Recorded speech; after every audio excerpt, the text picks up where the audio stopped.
Good day, everyone. Before we begin, let me ask you a question. If your teacher gives you a math test, but all the questions are about history, would that be a good test? Of course not. That test would be unfair because it doesn't measure what it's supposed to measure. Today, we'll discuss the qualities that make an assessment trustworthy and fair. By the end of our presentation, you'll understand why every good assessment must be valid, reliable, objective, and fair. Let's start with validity. Validity simply means that an assessment measures exactly what it's intended to measure. Imagine using a thermometer to measure your height. It won't work because it's the wrong tool. The same goes for assessments. Now, the second type of validity is construct validity. Construct validity determines whether the assessment truly measures a specific skill or ability. Like for example, a critical thinking test should assess reasoning, not memorization. Now, the third type of validity is criterion-related validity. Criterion-related validity compares test results with another trusted measure. Like for example, entrance exam scores predicting college performance. In short, validity answers one important question: are we measuring the right thing? Now that we know the test measures the right thing, another question arises. Can it measure consistently? That's where reliability comes in. Now, reliability means that an assessment produces consistent and making sure every learner is evaluated honestly. Now, let us proceed to the four types of reliability measures. The first one is test-retest reliability.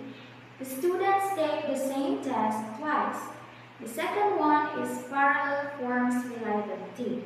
It means two different versions of the same test produce similar results.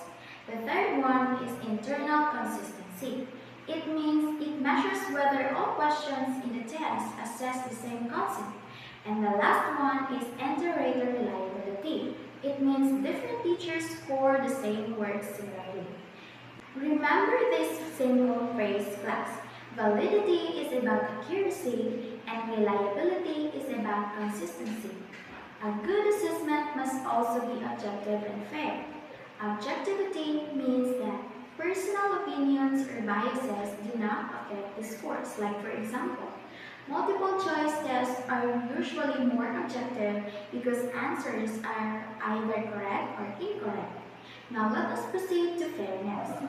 Fairness means giving every learner an equal opportunity to demonstrate what they know. Like for example, clear instructions, appropriate language, no discrimination, reasonable accommodations for learners with disabilities. Now, a fair assessment focuses on students' knowledge, not their background or personal circumstances. Finally, let's talk about accuracy. Now, accuracy means the assessment results closely reflect the learner's true performance. To achieve accurate assessment, use clear instructions, align questions with learning objectives, provide an appropriate difficulty level, and score consistently. Now, when validity, reliability, objectivity, and fairness work together, assessment becomes accurate and meaningful. To summarize our discussion, validity ensures we measure the right learning. Reliability ensures consistent results. Objectivity removes personal bias. And fairness gives every learner equal opportunity. And also, accuracy reflects students' true abilities. Now, assessment is more than giving tests. It is about making sure every learner is evaluated honestly, consistently, and fairly. As future educators, it is our responsibility to create assessments that help students grow, not just measure their scores. Thank you for listening. I hope you learned the importance of validity, reliability, objectivity, fairness, and accuracy in assessment.